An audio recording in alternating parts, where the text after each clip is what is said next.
혹시 아세요? 우리가 가입한 보험에도 숨겨진 혜택이 있다는 걸. 실손보험 말고도 알면 득, 모르면 지나칠 수밖에 없는 혜택들 놓치고 있다면 이 영상을 통해 꼼꼼히 챙기는 법을 알려드릴게요. 좋아요와 구독 한번 눌러주시고요. 그럼 바로 시작하겠습니다.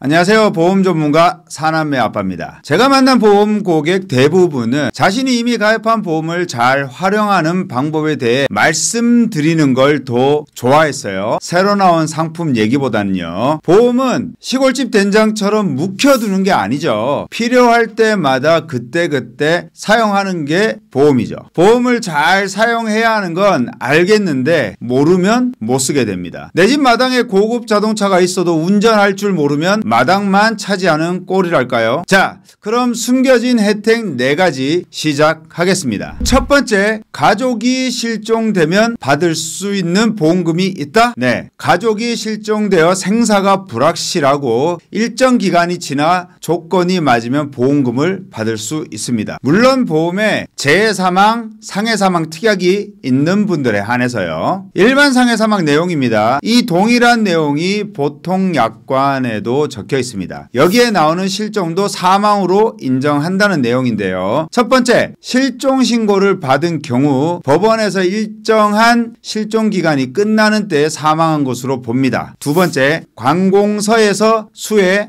화재나 그 밖의 재난을 조사하고 사망한 것으로 통보하는 경우 가족관계 등록부에 기재된 사망연월일을 기준으로 합니다. 약관의 민법 내용도 있는데요. 민법 제27조 실종의 선고에 부재자의 생사가 5년간 분명하지 않을 때에는 법원은 이해관계인이나 검사의 청구에 의하여 실종 선고를 하여야 합니다. 5년간은 기다려야 합니다. 5년이 지나서 법원의 실종 선고를 하면 사망으로 인정해 줍니다. 실종, 사망 이런 내용이 유쾌하지는 않지만 그래도 보험 가입자라면 알아야 할 게 있습니다. 지금부터 조금 더 귀를 기울여 주세요. 실종이 됐다면 보험료는 누가 내죠? 5년이 지나야 사망으로 인정한다는데 좋은 질문입니다. 실종된 사람이 계약자와 피보험자가 다른 보험에 가입해 있을 때입니다. 물론 실종인은 피보험자죠. 예를 들어 20살 대학생이 없어졌어요. 연락이 안 됩니다. 부모님을 계약자로 한 보험이 있다면 자녀가 실종이 됐는데 보험을 유지할 필요가 있을까요? 모르고 보험료가 빠져나가면 모를까? 알면 해지할 겁니다. 그런데 그러면 안 된다고 말씀드리는 거고요. 보험을 잘 살펴보시고 상해사망, 재해사망, 일반사망이라고 이름한 보험이 있다면 5년 될 때까지 유지하셔야 해요. 요즘 상해사망 특약은 불필요하다고 해서 설계사들이 자꾸 빼던데 이러신 분들 있을 거예요. 보험계약을 하다 보면 연계 조건이라는 게 있습니다. 쉽게 말해 이 특약을 넣으려면 다른 특약도 꼭 같이 넣어야 해. 이게 연계 조건입니다. 그중에 상해사망 특약은 거의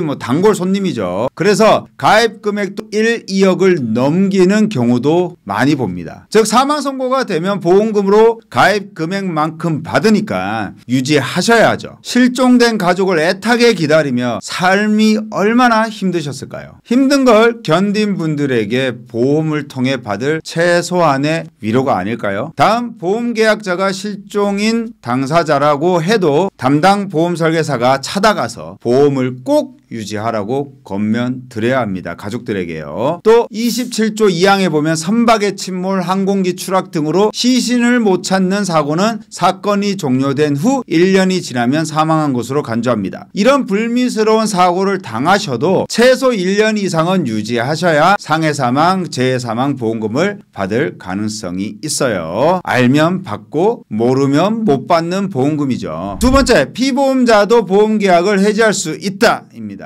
보험 용어를 알고 가면 좋은데요. 보험 계약자는 보험료를 내는 당사자죠. 피보험자는 이 보험 계약의 보호를 받는 당사자입니다. 보험 수익자는 보험금을 받는 사람인데요. 일반적으로 계약자와 수익자가 동일하죠. 쉽게 말해 어린이 보험 피보험자는 어린이인 거고요. 보험 계약자도 어머니, 보험 수익자도 어머니, 이해되시죠? 그럼 이런 피보험자 계약을 해지할 수 있는 건 어떤 상황에 필요할까요? 바로 종신보험, 정기보험, 상해사망, 재해사망 등 사망보험에 필요합니다. 결혼하고 남편이 계약자와 보험 수익자, 아내가 피보험자로 종신보험을 가입했어요. 그런데 결혼생활 10년 만에 안타깝게 이혼을 하게 되는데요. 이혼 후에 아내가 사망하면 사망보험금은 전 남편에게 돌아갑니다. 이건 자칫하면 보험 범죄로도 이어질 가능성이 있어요. 피보험자가 보험 계약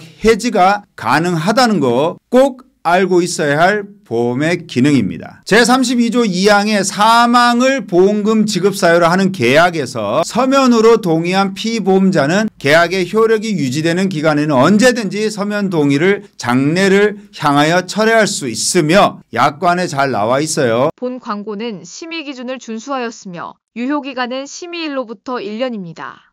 다음 세 번째, 부담보라도 받을 보험금이 있다. 보험 가입할 때 알릴 의무, 즉 고지사항을 반드시 넣어야 하는데요. 그 고지사항으로 가입 거절되거나 가입은 받아주는데 특정 질병, 특정 신체의 부담보 조건을 걸 때가 있습니다. 쉽게 말해 2년 전에 건강검진할 때 대장 용종을 떼는 수술을 했습니다. 보험을 가입하려 하니까 부담보 인수 조건이라고 해서 대장 3년간 부담보를 잡겠다고 하는 건데요. 그럼 3년 동안 대장암이 걸려도 대장 수술을 해도 보험금은 당연히 못 받겠죠. 단 3년이 지난 시점부터는 부담보가 풀려서 보장을 받게 되는 거죠. 보험금 지급하지 않는 기간은 특정 신체 부위 또는 특정 질병의 상태에 따라 1개월에서 5년 기간 부담보라고 하고요. 또는 보험계약의 보험기간 전체로 하며 전기간 부담보라고 합니다. 특정 신체 부위와 특정 질병에 대해 일정 기간 보장해 주지 않겠다는 게 부담보인데요. 여기서 전기간 부담보에 대해 말씀드리면 예를 들어 위에 전기간 부담보가 잡혔다고 해요. 그런데 보험 가입 이후로 위에 문제가 생기지 않아 병원 다닌 적이 없어요. 그렇게 5년 이상이 지납니다. 그 후 위암이 걸리면 정기간 부담보라고 해도 위암 진단금을 받습니다. 기간 부담보는 상관이 없어요. 3년 부담보라고 하면 해당 신체 부위든 해당 질병이든 간에 3년이 지나면 다 청구하셔도 됩니다. 정기간 부담보로 계약하신 분들은 조금 더 신경 써야 해요. 해당 부위에 5년이 훨씬 지났는데도 가입 당시 보장 못 받는다는 것만 기억하고 청구조차 하지 않는 것도 많이 봐왔습니다. 이 부분 잘 체크해 주시고요. 정기간 부담보라도 청구해도 되는 경우입니다. 자, 여기서부터가 중요한데요. 첫 번째, 부담보 질병으로 사망한다면 사망보험금을 드립니다. 물론 사망보험금이 가입되어 있어야겠죠. 약관 보시면 다만 사망으로 인해 보험금 등의 지급 사유가 발생한 경우에는 보험금을 지급하거나 보험료 납입을 면제하여 드립니다. 예를 들어 볼게요. 간의 정기간 부담보가 잡혔어요. 그런데 얼마 후에 간암 진단을 받고 사망하게 됩니다. 사망 특약이 있다면 사망보험금 받습니다. 두 번째는 합병증을 보장해 줍니다. 5항 1호 2호를 보면 특정 신체 부위에 발생한 질병의 합병증이 다른 신체에 발병하거나 특정 질병의 합병증으로 발생한 다른 질병 합병증은 보상합니다. 세 번째, 3호를 보면 부담보 잡혀 있는 신체 부위라도 사고로 다치면 보장해 줍니다. 마지막 4호는 조금 전에 말씀드린 내용인데요. 정기간 부담보라도 5년 동안 치료가 없다면 그 이후에는 부담보가 해제돼서 보험금 지급을 한다는 내용입니다. 예를 들어 보겠습니다. 어떤 분이 보험 가입 조건으로 고혈압 질병에 대해 정기간 부담보가 잡혔습니다. I10 본태성 고혈압 합병증으로 I61.8 기타 뇌출혈이 걸리면 보험금을 받을 수 있을까요? 뇌출혈 분류표에서 뇌출혈 I61에 해당되므로 보험금뿐 아니라 납입 면제까지 충분히 가능합니다. 납입 면제 조건은 회사마다 상품마다 다른데요. 대부분 회사는 암, 뇌출혈, 급성 심근경색 진단 시 납입 면제해 줍니다. 30년 납 100세 만기 보험을 가입했어요. 월 보험료가 12만 원입니다. 10년 동안 열심히 보험료를 내다가 암 진단을 받았습니다. 납입 면제를 받겠죠. 20년 동안이니까 대충 2,800만 원의 보험료를 내지 않아도 보험은 만기까지 쭉 유지됩니다. 그러니 보험회사에서는 고혈압 질환으로 부담보를 잡으면 연관이 있는 특약의 가입 한도를 줄이거나 특약을 빼서 가입하라고 합니다. 또 다른 예로 골수염 치료력으로 오른쪽 다리 전기간 부담보를 잡았는데 가입 후 3년이 지난 시점에 스키를 타다가 넘어져 오른쪽 다리에 철심을 박는 수술을 진행. 병원비가 상당히 나왔다면 해당 부위의 상해 골절 수술비 등을 받을 수 있을까요? 받을 수 있습니다. 이와 같이 정기간 부담보라고 해서 평생 보장 못 받는 게 아니기에 주의 깊게 살펴볼 필요가 있어요. 자, 네 번째, 갑상선암 치료로 약을 복용하는데도 수술비를 받을 수 있다. 갑상선암은 대한민국 암 발생률 1위 암입니다. 2022년 남녀 전체 암종별 발생 현황을 보면 갑상선암이 발생률 1위 암입니다. 갑상선암 치료 방법 중에 방사선 요오드 치료라는 게 있습니다. 갑상선 요오드를 캡슐에 넣어 복용하면 장에 흡수되고 그것이 혈액으로 들어가 수술 후 모든 부위에 남아있는 갑상선 세포, 갑상선 이외에 퍼져있는 갑상선암 세포 속으로 모이며 이 세포들은 방사선 에너지 때문에 죽게 됩니다. 방사선 요오드 치료로 약을 복용하면 방사선이 들어있다는 얘기입니다. 갑상선암은 방사선 동위 원소가 들어있는 약을 처방받는데요. 약 먹는 게 무슨 수술이냐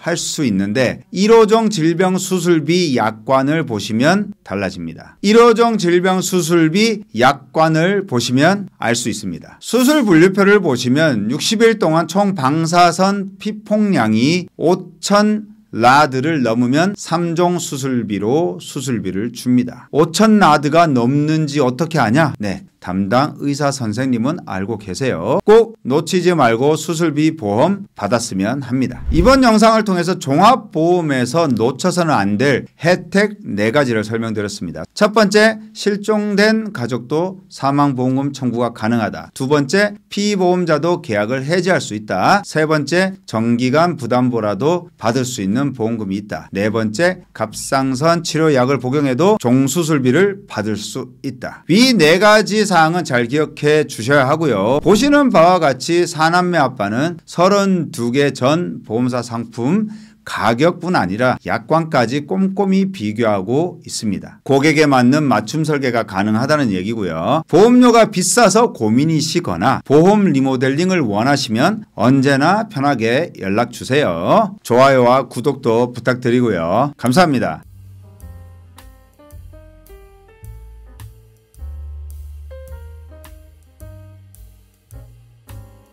본 광고는 심의 기준을 준수하였으며 유효기간은 심의일로부터 1년입니다.